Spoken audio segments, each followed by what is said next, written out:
CERT understands that change is coming to all Minnesota communities. This is why CERT has been partnering with a variety of communities to build unity and teamwork at the grassroots. Duluth and the Twin Ports have brought together people who anticipate a more resilient future. Why don't you listen to Tony Cuneo, Jody Slick, and Pam Kramer, who helped unify a team of more than 120 citizens from the Twin Ports area. Listen to this slice of the Duluth Sustainable Community Summit.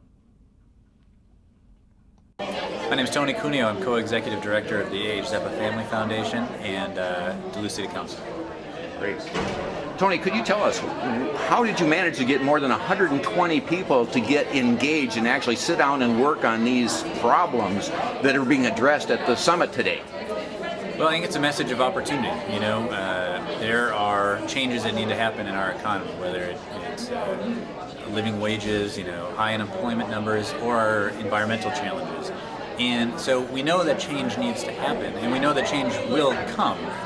We can make a choice as a community. Do we want to fight that change and kind of hold on and claw on to our current, you know, situation, or do we want to embrace that change, plan for that change, and be on the front edge of opportunity? We just think that with change comes opportunity, particularly if you plan for it. And so that's what we're trying to do. And I think a lot of people agreed from you know, a multitude of private, public, labor organizations, and it's been a great process. I appreciate that. I really appreciate that.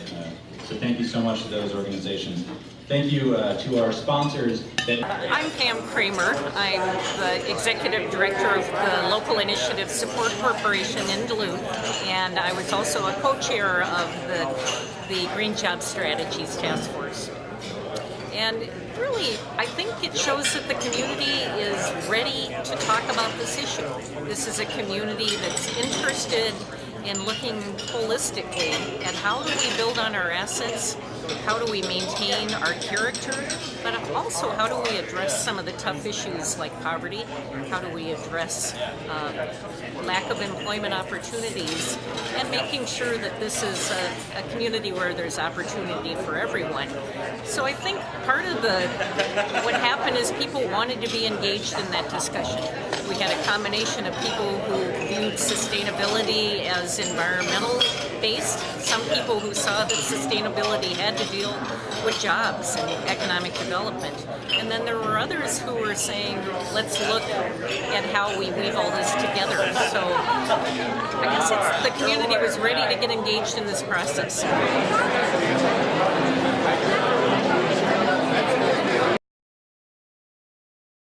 I think in phase two, what we will be looking at is who are the leaders that are willing to move forward with some of these plans.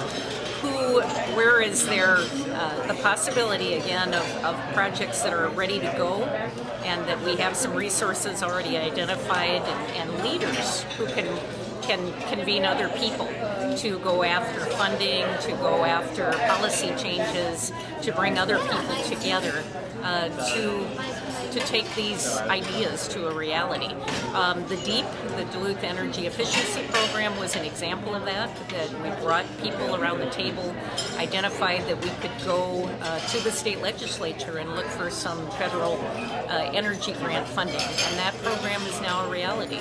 We see something like the Seeds of Success, that's an urban gardening program that is being kicked off for the summer, but how do we take what we learned this summer and grow it to a year-round program? So I think there's some that we have people that are ready to take that leadership.